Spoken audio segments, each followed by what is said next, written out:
Sikro cancut gumrebut ngembat watang raposo lungsuh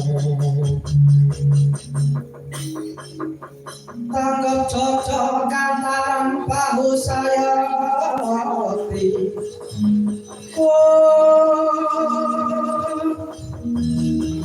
Sengoleno pratengan Senomat ganing paluko Senomat ganing paluko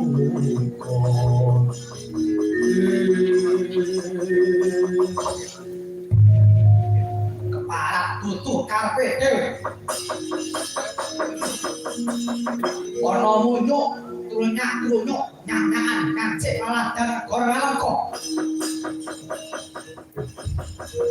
ayo kakek ngaku sopo aran kowe wani ngancik laladan gorang kok apa wis bosen urip kowe bosek kok kawit mau tak waspadake kowe mandeng aku tanpa kedep kowe iki apa urung tau roh ketek bagus kaya aku ngene iki to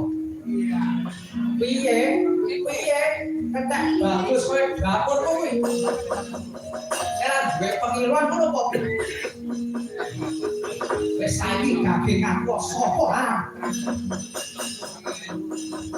apa sambung rapetmu karo ketek putih omah kabeh ngaku untung durung tak besen kae iya ana daya ora disuguhi malah tembungmu kebak besok ngandep aku kaya ora getan wujud tuwuh ora idem sepisan nek tak takoni sapa kowe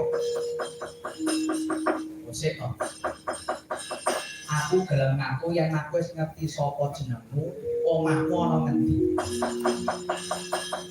dadi yen mengko kowe mati gampang nggonku ngabari marang bojo sak sedulurmu Pak yo Tekasete Prabu Dasamuka pangkatku Tumenggung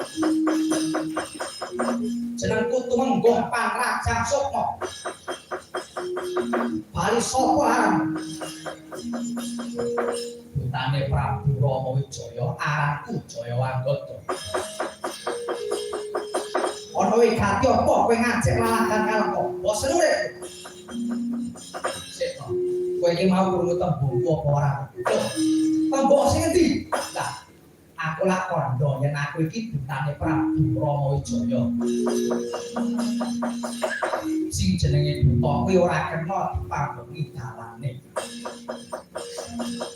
mula tak jaluk lilane atimu aku ene ana dalan jimen aku bisa ketemu karo Prabu Dasamuka ora bisa sapa wae ora diparengake ketemu karo aku Gusti aja meneh kok derajate dewa klebu kowe kasate Rama Wijaya ora kena becik kowe bali yo